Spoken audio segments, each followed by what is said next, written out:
Am I the a-hole for calling off my wedding after finding out my fiancé never had the money he promised to contribute? I, 33F, have been with my partner, 32M, for 5 years.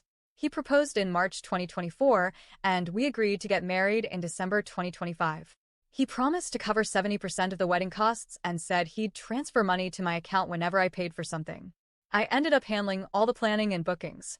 By April this year, I had already paid around 500K local currency. But when I checked, he hadn't sent me a single cent. I kept reminding him, and he always said, "Yes, baby," after work. I work in an accounting firm with over 40 clients, so I'm insanely busy and didn't have time to double-check every day. But I trusted him. When we finally sat down to talk about it, I found out he didn't actually have the money. He planned to ask his parents or use future income, meaning he had been lying about having savings. All this time, he bragged about being financially stable and successful. He's a lawyer, but apparently it was all talk. I understand that people can go through tough financial times, but lying about it and letting me carry all the burden?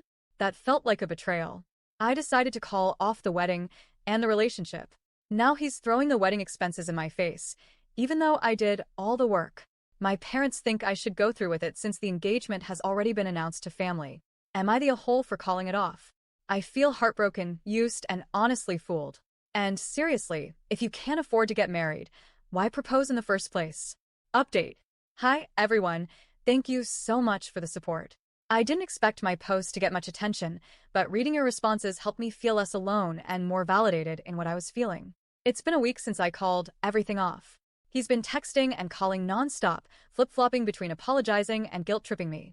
At one point he said, "We can still fix this. It's just money." But it was never just about the money.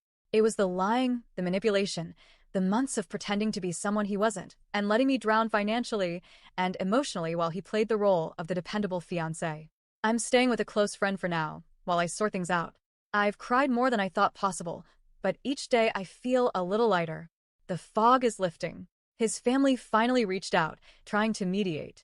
His mom even asked if we could just scale down the wedding instead of canceling it. I told them very calmly that there is no wedding to scale down. I'm done. And I mean it. I've also started looking through everything I paid for, checking which vendors I can cancel or get partial refunds from. It sucks, NGL, but I'd rather lose money than lose myself in a marriage built on lies. My parents are slowly coming around. My dad said something last night that really hit me. It's better to disappoint people for a moment than to disappoint yourself for a lifetime. I don't know what comes next, but I know what I left behind, and I know it was the right thing to do. Thank you so much again. You really helped me a lot.